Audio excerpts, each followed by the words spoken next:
चले रुक करते हैं एक बड़ी खबर की ओर। बड़ी खबर में बीजेपी और पीडीपी सरकार पर आरोप लगा है नियमों का उल्लंघन करने का। जो है, जिस वक्त बुरहान वानी की मौत के बाद कश्मीर के हालात खराब थे, कश्मीर झुलस रहा था और कश्मीर के युवक लहूलुहान हो रहे थे, उस वक्त बीजेपी और पीडीपी सरकार ने नियमों को ताक पर रखकर पाकिस्तानी समर्थक और अलगाववादी नेता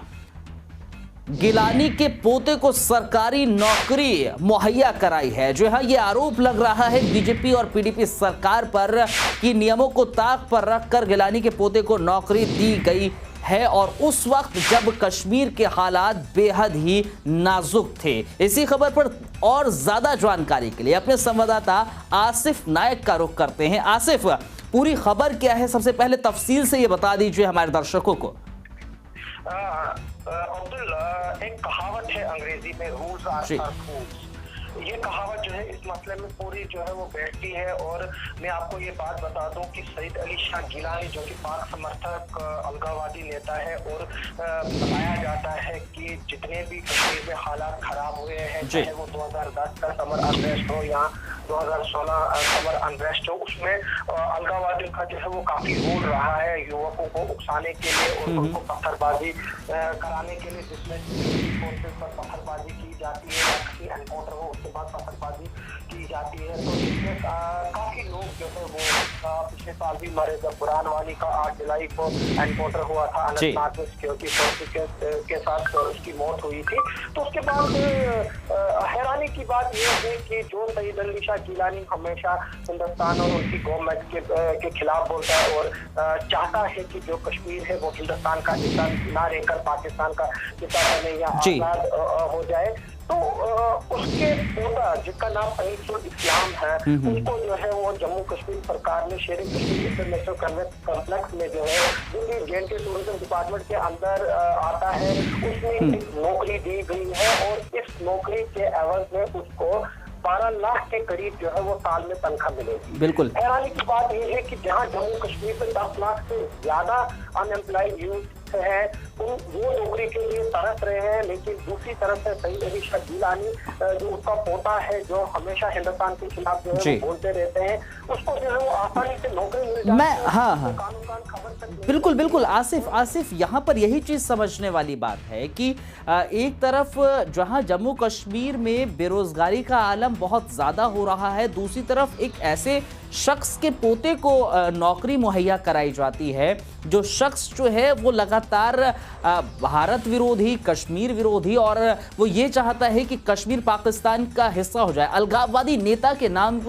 इनफैक्ट अलगाववादी नेता है और पाकिस्तानी समर्थक हैं सैयद अली शाह गिलानी। ऐसे में सवाल ये उठता है, जिस डिपार्टमेंट में जो अनीस है उसको नौकरी मुहैया कराई गई है, वो डिपार्टमेंट जो है वो मुख्यमंत्री महबूबा मुफ्ती के अंडर ही आता है। तो इसको हम किस नजरिए से देख सकते हैं? जैसे मैं बता दूं कि अगर चाहे सईद अली शाह गिलानी जो है वो पाकिस्तानी समर्थक हो या कुछ भी हो, लेकिन जो उसका पोता है वो नौकरी के लिए तो एंटाइटल है, लेकिन नौकरी जो है वो जायज तरीके से मिली हो तो उसको जो है वो सही ठहराया जा सकता है, क्योंकि वो भी जो है वो हिंदुस्तान का एक नागरिक है। लेकिन यहाँ पर जितने भी रूल्स एंड रेगुलेशन जो है उनको ताक पे रखा गया है। मैं आपको अनीस के बारे में ये बता दूं कि अनीस ने MBA जालंधर पंजाब से किया है और उसको 2009 में CID डिपार्टमेंट में पासपोर्ट देने से बिल्कुल हाँ, मतलब है कि अनीस का ट्रैक रिकॉर्ड जो है सिक्योरिटी एजेंसी के पास जो है वो ठीक नहीं है, लेकिन हालांकि इसको बाद में हाई कोर्ट के दखल के बाद जो है उसको पासपोर्ट मिला था। लेकिन ये सिर्फ सईद अली शाह गिलानी की बात नहीं है जो दूसरे लोगों को उकसाते हैं। अगर उनके बाकी खानदान के लोगों की बात की जाए, उसकी बेटी सऊदी अरबिया में सेटल्ड है, उसके जो बाकी रिश्तेदार है वो फॉरेन में सेटल्ड है। इसके अलावा नहीं देखिए यहाँ दो चीजें समझने वाली है जो आप बता रहे हैं कि एक तरफ जो जम्मू कश्मीर का युवा है जो बेरोजगार है, दूसरी तरफ एक ऐसे शख्स के पोते को नौकरी दी जाती है और उन हालातों में नौकरी दी जाती है, उस वक्त नौकरी दी जाती है जब कश्मीर के हालात बेहद ही नाजुक थे, और ऐसे नौकरी दी जाती है जो बिल्कुल नियम के विपरीत है, उल्लंघन नियम का किया गया है। तो उसको हम किस तरह से देख सकते हैं? यहाँ से बिल्कुल इसको हम बैकडोर अपॉइंटमेंट के तौर पर देख सकते हैं, जिस पर सरकार ने कई तरीके से जो है वो बैन लगा के रखी। हाँ। ये यहाँ तक कि एक डेली वेजर जिसकी मामूली 2000 या 4000 तनख्वाह होती है, उसको भी कोई इस वक्त नहीं लगा सकता है, क्योंकि जम्मू कश्मीर को सरकार के पास ऑलरेडी 63,000 कैजुअल लेबर तो डेली वेजर है जिनको उनको रेगुलराइज करना। लेकिन यहाँ पर एक हैरानी की बात होती है कि किस तरह से जो सईद अली शाह गिलानी जो कश्मीर के जो लोग हैं उनके सामने एक हीरो बना हुआ है कि उसने अपनी जिंदगी को त्याग करके जो है वो कश्मीरियों के इशू को आगे लिया हुआ है। लेकिन मैं आपको एक बात बताऊं कि इस आड़ में कहीं ना कहीं सईद अली शाह गिलानी ने अपने असर रसूख का गलत इस्तेमाल करके अपने पोते को जो है वो नौकरी दिलाई, जिसमें युवक जो स्टेट के उनको काफी रोष है। अगर मैं देख रहा हूँ इस वक्त सोशल मीडिया पे जो है वो काफी रिएक्शन आ रहे हैं। इसमें एक लड़का है वो लिखता है कि मेरा कजिन ब्रदर जो है वो मारा गया इस 2016 अनरेस्ट में, उसकी डेड बॉडी जो है वो कंधों पर लाई गई, वो अपने खानदान का इकलौता कमाने वाला था, लेकिन सरकार ने उसको अभी तक नौकरी नहीं दी। लेकिन सईद अली शाह गिलानी जो कि इस वक्त नौजवानों को मजबूर करता है पत्थरबाजी पर और गन उठाने पर, उसके पोते को जो है वो सरकार आसानी से नौकरी दे रही है। इससे ये बात साबित होती है कि जो कश्मीर के लोग हैं वो अब हालांकि खुलकर पूरी तरह सामने नहीं आ रहे, क्योंकि इस वक्त वहां पर मिलिटेंसी थ्रेट भी है और बंदूक का डर भी है। लोग जो है वो खुलकर नहीं बोलते, लेकिन कहीं ना कहीं दबी हुई आवाज में हम देख रहे हैं कई मीडिया वाले, कई सोशल एक्टिविस्ट और कई जो ह्यूमन राइट एक्टिविस्ट है वो इस वक्त इस पर तबसरा कर रहे हैं और सरकार को कहीं ना कहीं जो है वो कटहरे में खड़ा कर रहे हैं कि जहां पर एक तरह से 10 लाख नौजवान जो है वो बेरोजगार है और दूसरी तरफ गिलानी जैसे जो लीडर है उसको जो है वो नौकरी दे रहे हैं उसके पोते को। मैं बताता हूँ तो यही सिर्फ नहीं है, 500 करोड़ से ज्यादा जो है वो पिछले चंद सालों में गवर्नमेंट ऑफ इंडिया ने सेपरेटिस्ट की सिक्योरिटी और उनके रहने और उनकी ट्रैवलिंग पे जो है वो खर्च किया है। तो कुल मिलाकर अगर हम देखें कि इसमें एक बात साबित होती है कि एक और मैं फ्रेज लगाऊंगा कि जो लोग मरे, जो लोग जख्मी हुए उनको चिल्ड्रंस ऑफ लेसर गॉड कहा जा सकता है। नहीं एक और एक देखिए ठीक है, मैं और इसको आगे बढ़ाना चाहता हूँ। इसमें एक और चीज ये है कि सईद आसिया इंद्राबी जो कि एक और अलगावादी नेता है, एक औरत है, वो अपनी वो दुक्तराने मिल्लत चलाती है, उसका बेटा मोहम्मद बिन कासिम इस वक्त इंडोनेशिया में जो है वो पढ़ाई कर रहा है, जबकि बाकी जो कश्मीर के बच्चे हैं वो कश्मीर में मौजूद है। तो कुल मिलाकर अगर देखा जाए तो उस पढ़ाई पे कितना खर्चा होता है, वो कहाँ से आता है, जबकि उसका जो लड़का इस वक्त इंडोनेशिया में पढ़ रहा है उसका अभी इस वक्त जेल में है। आसिफ यहाँ एक और चीज इसको देखते हैं कि अलगाववादी जो है कहीं ना कहीं तरह से उनको बेच के खा रहे हैं। तो अब यहाँ एक चीज समझने वाली है आसिफ, जो भी मसले हो रहे हैं यहाँ पर, अब जिस तरह से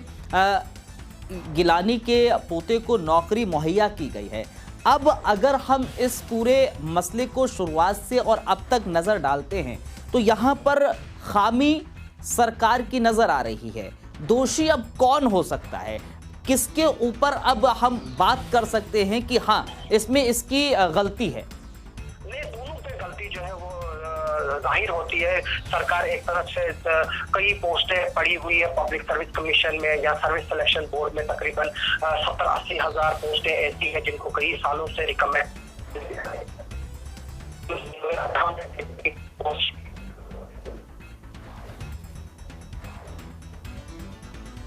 आसिफ एडवर्टाइजमेंट निकली, किस अखबार में आई, कब लोगों ने अप्लाई किया, इसको कैसे लगाया गया, और वो भी कुछ महीनों में ये सब लोगों को जो है हैरान कर रही है और एक अचंभा सा जो है वो। क्या ये माना जा सकता है, क्या एक चीज आसिफ रोकना चाहूंगा, क्या ये माना जा सकता है कि भाई आपके पास अगर रसूख है, आप अगर रसूखदार हैं तो आप सरकारी नौकरी के हकदार हैं, अगर रसूख नहीं है तो आप बेरोजगार हैं, जो जैसे कि बेरोजगार जम्मू कश्मीर में जितने बेरोजगार हैं वो लगातार प्रदर्शन करते रहते हैं, आए दिन हम खबरों में देखते रहते हैं। लेकिन अगर आप रसूखदार हैं तो आप बिना किसी प्रदर्शन के आपको सरकारी नौकरी मुहैया हो जाएगी। कोई भी नियम, कोई भी कानून आपके लिए नहीं लगेगा, सब कानून, सब नियमों को ताक पर रखकर आपको सरकारी नौकरी मुहैया हो जाएगी, मिल जाएगी।